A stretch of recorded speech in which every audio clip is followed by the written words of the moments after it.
આજે 27/4/2024 શુભ શનિવાર અને બપોરે 1:30 થયો છે।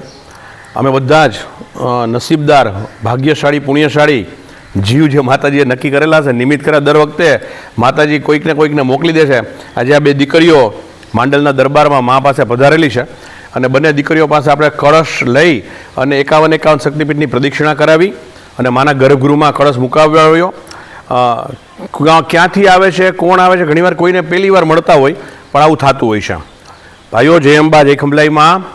આજે 27/4/2024 શુભ શનિવારે શુભ મુગળ લાભ ચોગડ્યું છે અત્યારે, અને એક સરસ મજાની આપણે જાહેરાત કરવા જઈ રહ્યા છીએ, જેની આપણે ઘણા બધા વખતથી રાહ જોતા હતા।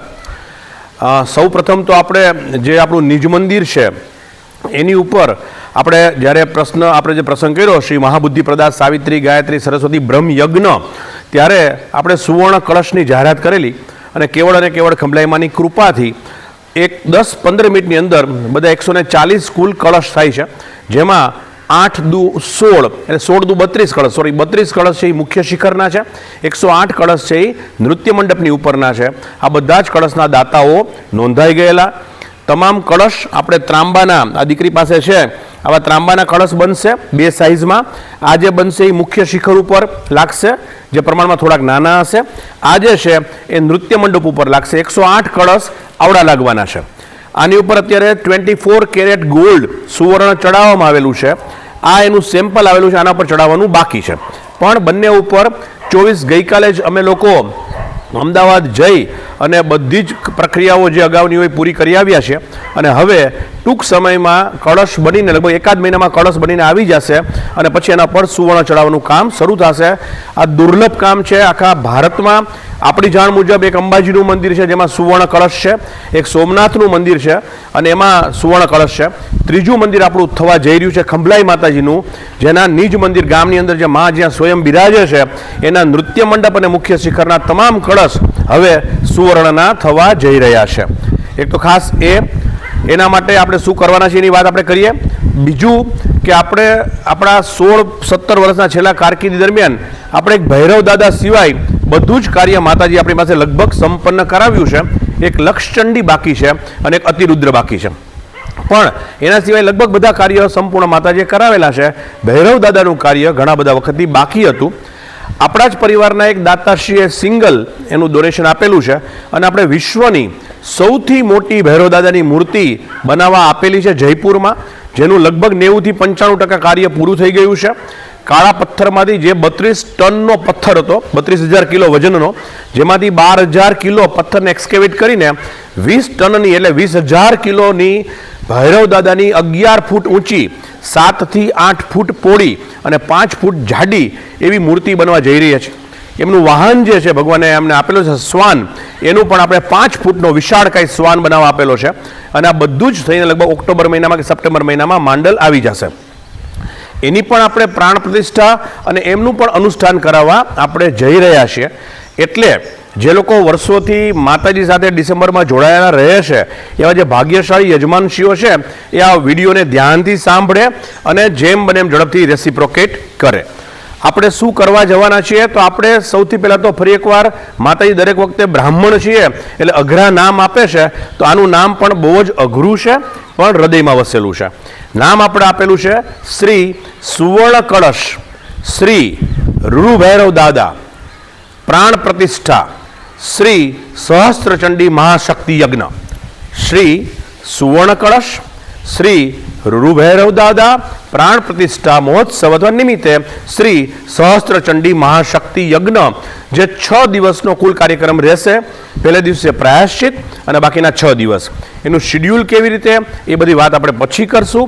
ડિસેમ્બરમાં કાર્યક્રમને યોજવામાં આવશે, એની ડેટ હવે પછીના વિડીયોમાં જાહેર કરવામાં આવશે।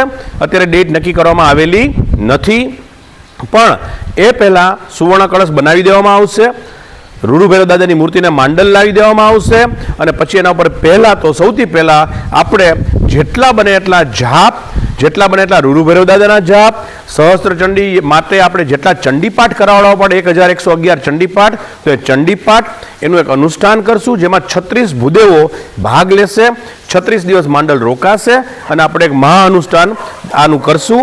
અને ત્યારબાદ ડિસેમ્બરના કાર્યક્રમની અંદર આપણે આવી રીતે આ 6 દિવસનો કાર્યક્રમ કરવા જઈ રહ્યા છીએ. આપણે દર્શન પણ કરવા મળશે કે જે કળશ છે, જે મુખ્ય શિખર ઉપર લાગવાના છે બધાય, અને આ જે નૃત્ય મંડપ ઉપર લાગવાના છે, આપ જે અનુદાન લખાવેલું છે એનું આ આપણે એની પ્રતિકૃતિ બનાવેલી છે. હવે આપણે એવું કમિટમેન્ટ આપેલું કે જે લોકોએ કળશમાં અનુદાન આપેલું છે એ લોકોએ સહસ્ત્રચંડી યજ્ઞ નિમિત્તે કશું આપવાનું થતું નથી. તો આપણે એ કમિટમેન્ટ અત્યારે આ ભાઈઓ હું તમને જણાવતો નથી, પણ જ્યારે ડિસેમ્બર મહિનામાં આપણે જ્યારે આ મહાબુદ્ધિ પ્રદામાં ડિક્લેર કરેલું ત્યારે સોનાનો ભાવ લગભગ 58 કે 60 હજાર રૂપિયા હતો. આજે સોનાનો ભાવ 74 કે 75 હજાર રૂપિયા છે. મતલબ સોનાનો ભાવ 15 હજાર રૂપિયા વધી ગયો. તો આપણે ધારો કે 10 ગ્રામ સોનું ચડે તો 10 ગ્રામ સોનું એટલે 15 હજાર રૂપિયા તમે ગણતરી કરો તો 15 હજારનો ભાવનો ફેર પડે તો 15 હજાર રૂપિયા દરેક કળશે ખર્ચ વધારે આવશે. પણ છતાં આપણે આપણું કમિટમેન્ટ તોડતા નથી. આપણે કળશનું અનુદાન 1,11,111 રાખેલું એ જ આપણે લોકોએ ભરવાનું છે. અને સહસ્ત્રચંડી યજ્ઞમાં બેસવા માટે પણ તમારે કશું આપવાનું રહેતું નથી. પણ ભૈરવ દાદાનો જે યજ્ઞ કરવા જઈ રહ્યા છીએ આપણે 3 દિવસનો, એના માટે જે કળશના દાતાઓ છે એણે 11,111 રૂપિયા માત્ર આપણે આપણો ખર્ચ નીકળી જાય રહેવા ખાવા પીવાનો એટલા પૂરતું રાખેલું છે. 11,111 રૂપિયા જે લોકોએ કળશમાં અનુદાન લખાવેલું છે એમના માટે.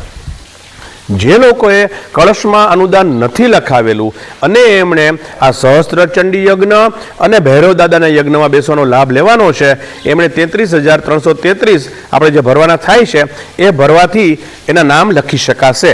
પણ ખાસ ધ્યાન રાખશો કે આપણે દર વખતે 225 કે 227 યજમાનો નોંધતા હોય છે, પણ એમાં આ વખતે 160 તો કળશના દાતા છે, 140 પ્લસ અલગ અલગ, તો 160 તો કળશના દાતા છે.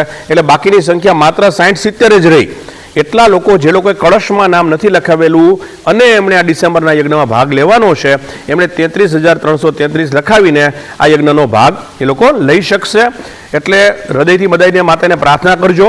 શક્ય હોય તો આજના વિડીયો પછી દરરોજ રૂરૂ ભૈરવ દાદાની એક માળા અથવા તમારાથી જેટલી થાય એટલી માળા કરજો. તમે કળશ માટે પણ માતાને પ્રાર્થના કરજો. 2 દીકરીઓને માતાજીએ જ મોકલેલી છે આ પરિવારને આજે સાથે મળીને ખંભલાવાના અને રૂરૂ ભૈરવ દાદાના શ્રી ચરણોમાં આપણે કોટી કોટી વંદન કરીએ અને ભૈરવ દાદાને વિનંતી કરીએ કે આપણે માતાજીનો દીકરો ગણાય છે. અને આ બેનો યજ્ઞ પણ બહુ મૂલ્ય છે. મા અને દીકરાનો યજ્ઞ કદાચ વિશ્વમાં પહેલી વાર થવા જઈ રહ્યો છે, સાથે ભૈરવ યજ્ઞ અને સહસ્ત્રચંડી મહાશક્તિ યજ્ઞ. તો આ 2 યજ્ઞ પહેલી વાર થવા જઈ રહ્યા છે, એટલે આપણે એમાં નિમિત્ત બનવાનો આપણને લાભ મળે. માંડલના આપણે દરેક વખતે દરેક કાર્યક્રમ એક જ વાર કરીએ છીએ, તો આ વખતે મા અને દીકરાનો એક સાથે યજ્ઞ થવા જઈ રહ્યો છે, એટલે આવા યજ્ઞમાં આપણે બધા સાથે મળીને ભાગ લેશું. બાકીની વિગત તમને ટૂંકા સમયમાં એકાદ મહિનામાં એક કાગળ અને લેટર પર તમને તમારી ઘરે મળી જશે. આગળની બધી ફોર્માલિટીઝ આપણે એ લેટરમાં જણાવશું. જય અંબા, જય ખંભલાઈ માં, કેવળ તુજ કરુણા.